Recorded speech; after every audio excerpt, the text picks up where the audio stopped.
বসন্তৰ ওলগ আৰু অসমীয়া নৱবৰ্ষৰ শুভেচ্ছা জ্ঞাপন কৰিছোঁ। ভূপেন দাই কৈছিলে বহাগ মাথ এটি ঋতু নহয়, নহয় বহাগ এটি মাহ, অসমীয়া জাতিৰ ই আয়ুস ৰেখা, গণজীৱনৰ ই সাহ। বিহু বহাগ সঁচাই অসমীয়া জাতিৰ এটা আয়ুস ৰেখা। এই বহাগতে আমি প্ৰতিজ্ঞা কৰোঁ, পণ লওঁ জাতিটোক ৰক্ষাৰ কাৰণে, জাতিটোক আগুৱাই নিয়াৰ কাৰণে। গতিকে এই মঞ্চ, এই ৰভা, এই ক্ষেত্ৰ আমাৰ প্ৰতিজ্ঞা লোৱাৰ, প্ৰতিজ্ঞা কৰাৰ এক সুন্দৰ ঠাই। এই বসন্ত, এই বহাগ প্ৰতিজ্ঞা কৰাৰ, প্ৰতিজ্ঞা লোৱাৰ, পণ লোৱাৰ সুন্দৰ সময়। কেনেকৈনো আমি আমাৰ অসমীয়া জাতিটো, অসমীয়া সমাজখনক ৰক্ষা কৰিব পাৰোঁ, আগুৱাই লৈ যাব পাৰোঁ, তাৰ পণ লোৱাৰ এই বসন্ত, এই বহাগেই হ'ল সৰ্বশ্ৰেষ্ঠ সময়। আমাৰ সকলোৱে কৈছে গাঁওখনৰ কথা। সন্মানীয় জ্যোতিষ ভূঞাদেৱে যি বক্তব্য কৰিছিলে, প্ৰদান কৰিছিলে, আমি নিজেও শুনিলোঁ।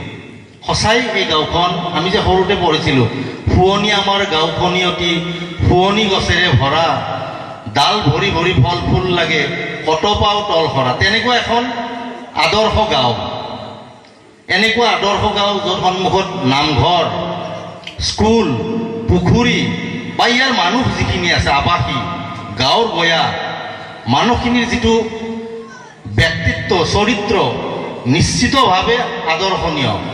মই এই গাঁওখন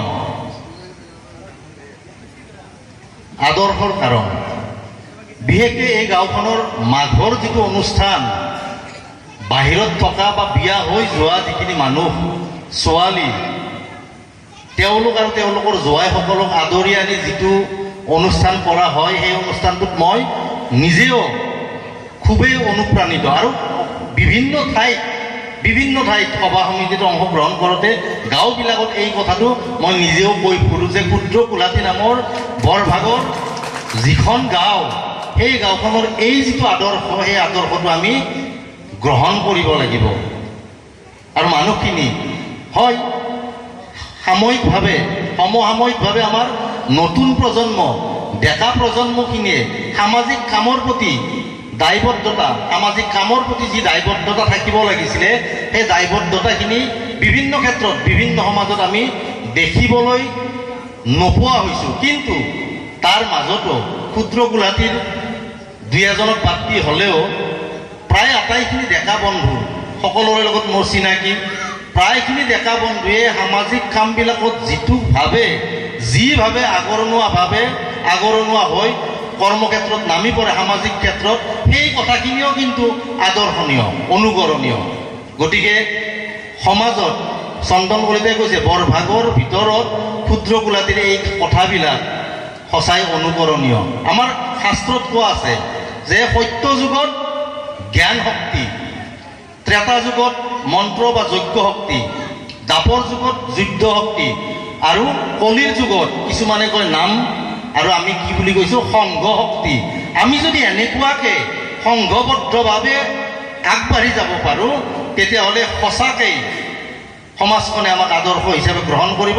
আৰু সাময়িকভাৱে সময়ৰ আহ্বান হিচাপে মই পুনৰ ৰাইজকো আহ্বান জনাইছোঁ যে আমি সংঘবদ্ধ হৈ থাকি গাঁওখনক সুৰক্ষিত কৰি, সমাজখনক সুৰক্ষিত কৰি ৰাখি, অসমীয়া আগবঢ়াসকলে যিটো বেশভূষা পৰিধান কৰিছে, সংস্কৃতিৰ ইও এটা অংশ। আৰু সেই অংশ হিচাপে আজি পিঠা পনা বা লাড়ু বা এইবিলাক আপোনালোকে প্ৰতিযোগিতা অনুষ্ঠিত কৰিছে।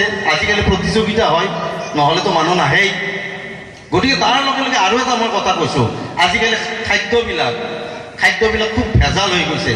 কৃষি কৰ্মৰ লগত জড়িত যিসকল আছে তেওঁলোকে জানে এই কথাটো, যে কিছুমান মানুহে, বহিৰাগত কিছুমান মানুহে আমাক বিষ খুৱাই আছে অধিক মুনাফা লাভৰ কাৰণে। আগতে চাউলত, দালিত শিল মিলাইছিলে, সেইটো বাছি খাব পৰা আছিলে, শৰীৰৰ কাৰণে অপকাৰী নাছিলে। আজিকালি কি কৰে, বৰ বিষ মিহলাই। বন্ধাকবি এটা ৰাতিপুৱা বিক্ৰী কৰাৰ কাৰণে ৰাতি ইনজেকশ্যন মাৰি, লাওটো ৰাতি ইনজেকশ্যন মাৰি, ইনজেকশ্যন বা ঔষধ যিটো হাৰত ইনঅৰ্গেনিক যিটো অযৌগিক দ্ৰব্য প্ৰয়োগ কৰি আমাক খোৱাৰ ব্যৱস্থা কৰি দি আছে, সেই বৰবিষ খাই খাই আগতে সকলোৰে কি হৈছিলে উচ্চ ৰক্তচাপ, ডায়েবেটিছ, আৰু আজিকালি ঘৰে ঘৰে কি হয় কেঞ্চাৰ।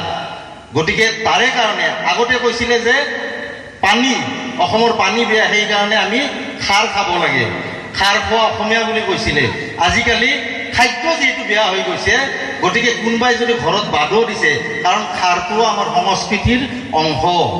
ৰাইজক আহ্বান জনাইছোঁ, খাৰটো আমি কোনোবাই যদি বাদো দিছে, আজিকালি খেতি বাতিত সাৰ প্ৰয়োগ কৰে কাৰণে বহুতে মাছ মাংস অলপ বেছিকৈ খোৱা কৰিছে, সেইকাৰণে খাৰটো যাতে নিয়মিতভাৱে সেৱন কৰে, নিয়মিতভাৱে মানে লিমিট ৰাখি এটা পৰিমিত হিচাপত সেইটো ব্যৱস্থা কৰক। আৰু সন্মুখত যদি কোনোবা আমাৰ আই মাতৃ বা আধুনিক ছোৱালী আছে, মই তেওঁলোককো অনুৰোধ জনাব খুজিছোঁ, আগতে আমাৰ যিসকল জ্যেষ্ঠ আছে তেওঁলোকে জানিছিলে খাৰটো খোৱাৰ লগতে আৰু বেলেগ কামতো ব্যৱহাৰ কৰিব পাৰি। খাৰটো আমাৰ সংস্কৃতিৰ অংগ।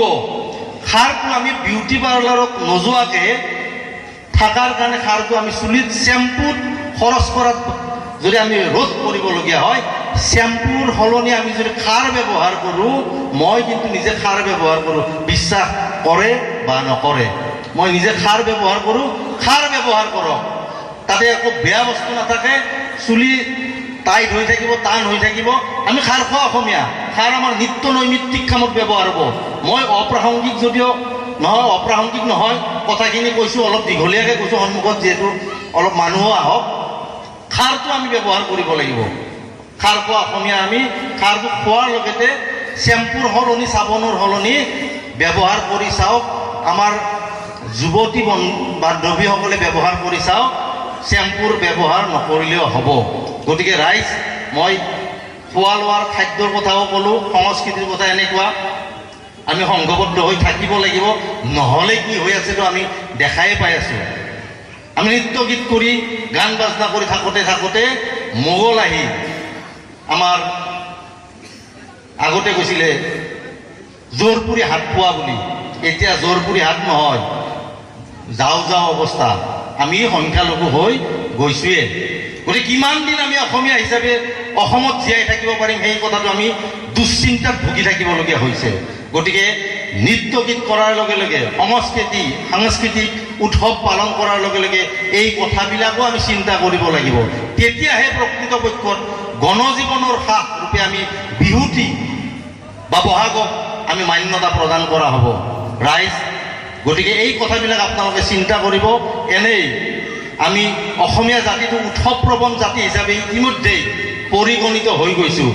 12টা মাহত 13টা উৎসৱ আমাৰ আহে। আমি নিজৰ হিচাপে বিহু পালন কৰোঁ, পূজা পালন কৰোঁ, তাৰপিছত আজিকালি কি আহে 12 মাহত 13টা উৎসৱ। আজিকালি বহুত আমি কলেজ বা বিশ্ববিদ্যালয়ত পঢ়া ছাত্ৰ ছাত্ৰীসকলে বা ছ'চাইটিত ঘূৰি ফুৰা, ছ'চিয়েল মিডিয়াত ঘূৰা আমি মানুহবিলাকে গম পাওঁ যে 12 মাহত 13টা উৎসৱ।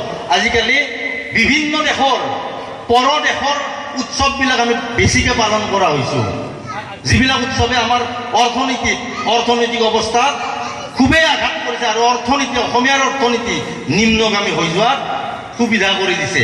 অসমীয়াৰ অৰ্থনীতি আমি বহুতে কওঁ জাতীয় অৰ্থনীতি এটা লাগিব, আমাৰ জাতীয় অৰ্থনীতি নাই। জাতীয় অৰ্থনীতি মানে এনেকুৱা নহয় যে কোনোবাই অসমীয়াৰ নামত বাহিৰৰ পৰা মানুহে অসমীয়াৰ নামত বেংকত 100 টকা জমা কৰি দিব, সেইটো জাতীয় অৰ্থনীতি নহয়। জাতীয় অৰ্থনীতি আমি যদি গঠন কৰিবলগীয়া হয়, তেতিয়াহ'লে প্ৰতিজন ব্যক্তি, প্ৰতিজন অসমীয়াই আত্মনিৰ্ভৰশীল হ'ব লাগিব। প্ৰতিজন অসমীয়াৰ হাতত পৰ্যাপ্ত পৰিমাণে লক্ষী থাকিব লাগিব, অৰ্থ থাকিব লাগিব। আৰু আজি আপোনালোকে দেখা পাব দিনৰ পিছত দিন ধৰি অসমীয়া মানুহবিলাক দুখীয়াৰ পৰা দুখীয়া হৈ গৈ আছে। এই কথাখিনি চিন্তা আমি কৰিব লাগিব। নহ'লে যদি পইচাই নাথাকে, অৰ্থ যদি নাথাকে, অনৰ্থ হৈ যাব। গতিকে বহাগত এই কথাখিনিও চিন্তা কৰিব লাগিব। তাৰে কাৰণে আমি পৰদেশৰ যিবিলাক উৎসৱ, আজিকালি যে আমি ডে পাতোঁ, আগতে আমাৰ উৎসৱ আছিলে বোলে আজি তিথি কি বোলে, আজি অমুক তিথিত অমুক দিৱস। আজিকালি তিথি নাই, আজিকালি ডে আহে।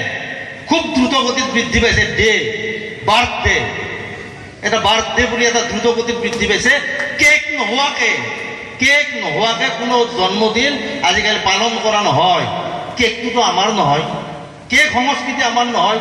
আমাৰ আছিলে মন্দিৰত নামঘৰত জন্মদিনৰ দিনা চাকি বন্তি এগছি জ্বলাই ভগৱানৰ ওচৰত দীৰ্ঘায়ু কামনা কৰাৰ কাৰণে চাকি গছি ফু মাৰি নুমুৱাই দি মানুহজনক ধ্বংস কৰি নামটো চুৰি দি কাটি বুকুত হান মাৰি আমাক ধ্বংস কৰা, নষ্ট কৰা, মৃত্যুবৰণ কৰোৱা, সেইটোতো আমাৰ সংস্কৃতি নহয়।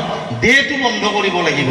মই কৈছোঁ, আহ্বান জনাইছোঁ, বেলেগৰ দেশৰবিলাক বাদ দিয়ক, 2-4টা ভকত মাতি ভাতি পেলা বা নাম আমাৰ আয়তীসকল আছে তেওঁলোকক মাতি নাম প্ৰসংগ কৰক, আমি নিজেও কৰোঁ। গতিকে দেহ বন্ধ কৰক। আৰু যিহেতু উৎসৱ অসমীয়াৰ বসন্ত উৎসৱ, দীঘলীয়া কথা কৈ আছোঁ, তাৰ মাজতে আৰু এটা অনুৰোধ জনাওঁ। অৰ্থনৈতিক স্বাৱলম্বিতাৰ কাৰণে, অৰ্থনৈতিক উন্নয়নৰ কাৰণে আৰু এটা মই কথা ক'ব খুজিছোঁ, সেইটো হ'ল আমি যিবিলাক উৎসৱ পাৰ্বণ অনুষ্ঠিত কৰোঁ তাতে খৰচ কমাব লাগিব। মই কৈছোঁ 12 মাহত 13টা উৎসৱ, সেইবিলাক বাদ দিয়ক।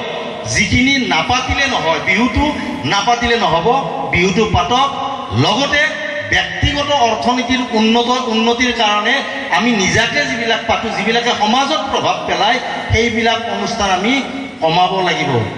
আমি সকলোৱে দেখা পাইছোঁ, আমাৰ যে তোলনি বিয়া আছে, তোলনি বিয়া, বিগত সময়খিনিত মই এই কথাখিনি কৈ যাই আছোঁ, তোলনি বিয়াটো আমি বন্ধ কৰিব লাগিব। তোলনি বিয়া যিটো কাৰণত আগতে অনুষ্ঠিত কৰা হৈছিলে, সেই প্ৰাসংগিকতাটো আজিকালি নাই। গতিকে যিহেতু প্ৰাসংগিকতা নাই, সেই তোলনি বিয়াটো আমি বন্ধ কৰিব লাগিব। আগতে প্ৰাসংগিক আছিল, কেৱল মহিলাৰ মাজত সেই অনুষ্ঠানটো সীমাবদ্ধ আছিল। আজিকালি প্ৰাসংগিকতাটো নায়ে, এনেকুৱা এটা কম্পিটিশ্যন হয় য'ত সকলোৱে অংশগ্ৰহণ কৰে আৰু লাখে লাখে টকা খৰচ কৰি সৰু বিয়া অনুষ্ঠিত কৰে। অৰ্থনীতি সেইটো কাৰণতো আমাৰ নিম্নগামী হৈছে। মাছ খুওৱা, মাংস খুওৱা, পনীৰ খুওৱা, পেণ্ডেল দিয়া, এই নিয়মটো, এই পৰম্পৰাটো সৰু বিয়াত আমাৰ নাছিলে। এইটো আমি কিয় বন্ধ কৰিব নোৱাৰোঁ? আগতে স্কুল কলেজ নাছিলে, পঢ়া শুনা নাছিলে ছোৱালীবিলাকৰ, তেওঁলোকক জনাব লগা হৈছিলে ৰাইজক যে মোৰ ঘৰত ছোৱালী আছে, মোৰ ঘৰত ছোৱালী ডাঙৰ হৈছে, মোৰ ঘৰত ছোৱালী বিয়া দিয়াৰ উপযুক্ত হৈছে। সেইকাৰণে তোলনি বিয়াৰ জৰিয়তে ৰাইজক জনাই দিয়া হৈছিলে। আজি কাৰ ঘৰত কিমান ছোৱালী আছে, কোন কিমান উচ্চ শিক্ষিতা হ'ল, কাৰ কি বয়স হ'ল, সকলোৱে জানো। গতিকে প্ৰাসংগিকতা সৰু বিয়াৰ নোহোৱা হৈছে। আৰু এটা কথা, বিয়াৰ নামত যিটো আমি ব্যয়বহুলতা, সেইটো কমাব লাগিব। মোৰ পইচা আছে, মই লাখ টকা খৰচ কৰি 3-4 দিন পাৰ্টি দিম, এইটো সমাজত প্ৰভাৱ পেলায় যে কেনেকুৱাকে মোৰ পইচা আছে, মই খৰচ কৰি ৰাইজক খোৱালোঁ, যাৰ পইচা নাই তেওঁতো তেনেকুৱাকে খুৱাব লাগিব। তেতিয়া কি কৰিব? তেতিয়া আমাৰ যি পৈতৃক সম্পত্তি মাটি আছিলে, ভেটিটুকুৰা বিক্ৰী কৰিব, 1 বিঘা 1 বিঘা মাটি বিক্ৰী কৰি বিয়া পাতিব, ভূমি আমাৰ সংকুচিত হৈ যাব, নোহোৱা হৈ যাব। তেতিয়া কি হ'ব? আমাৰতো নিজে মাটি কিনাৰ সক্ষমতা নাইয়ে। বহাগ হিচাপে, বিহু হিচাপে এই কথাখিনি চিন্তা কৰিব। কেৱল আমি যদি বেলেগে ৰক্ষা কৰি দিব বুলি ভাবিয়েই ৰাজপথত চিঞৰি থাকোঁ, অসমীয়া জাতি কিন্তু নাবাচে। আমি নিজে, সীতামায়ে যেনেকৈ, আই সীতাই যেনেকৈ হনুমানক কৈছিলে, নিজৰ নেজৰ জুই নিজে মুখেদি নুমুৱা। অসমীয়াৰ যি বিপদ, সেই অসমীয়াৰ বিপদ হনুমানৰ দৰে আমি নিজৰ মুখেদি নুমাব লাগিব। জুই আমি নিজৰ মুখেদি নিৰ্বাপিত কৰি উপযুক্ত হৈ সকলো কামৰ প্ৰতি আমাৰ ডেকা প্ৰজন্ম, নতুন প্ৰজন্মই আগৰণুৱা হৈ কামত বাছ বিচাৰ কৰিব নালাগে। যি কাম আগত পৰে সকলো কাম কৰি গৈ অৰ্থনৈতিকভাৱে স্বাৱলম্বী হৈ অৰ্থনীতিৰ জৰিয়তে আমাৰ জাতিটোক যাতে আগুৱাই লৈ যাব পাৰে তাৰ চেষ্টা কৰক। লগে লগে আমাৰ যি মহান সংস্কৃতি, পৃথিৱীৰ এনেকুৱা কোনো দেশ নাই যি দেশত বিহুক ফেৰ মাৰিব পৰাকৈ এটা নৃত্য আছে, বিহুক ফেৰ মাৰিব পৰাকৈ এটা উৎসৱ আছে। সেই বিহু অসমীয়াৰ বিহু। সেই অসমীয়াই আমি সন্তান, অসমীয়াই সন্তান হিচাপে অসমৰ ভাষা, অসমৰ সংস্কৃতি বিশ্ব দৰবাৰত প্ৰতিষ্ঠা হওক, তাক কামনা কৰিছোঁ। সেই কামনা ফলপ্ৰসূ হ'ব, সেই আশা কৰিছোঁ। হয়, ভাষা কোৱা মানুহ বাঢ়ি গৈ আছে, অসমত বৰ্তমান অসমীয়া ভাষা কোৱা মানুহ বাঢ়ি গৈ আছে, কিন্তু অসমীয়া সংস্কৃতি পালন কৰা মানুহ দ্ৰুত গতিত কমি গৈ আছে। সেই কথাখিনিৰ পৰা যাতে আমি জাতিটোক উদ্ধাৰ কৰিব পাৰোঁ আৰু ভাষা আৰু সংস্কৃতি বিশ্ব দৰবাৰত এদিন যাতে প্ৰতিষ্ঠা লাভ কৰে, তাৰ প্ৰচেষ্টাত যাতে সকলোৱে ব্ৰতী হ'ব পাৰোঁ, তাক কামনা কৰি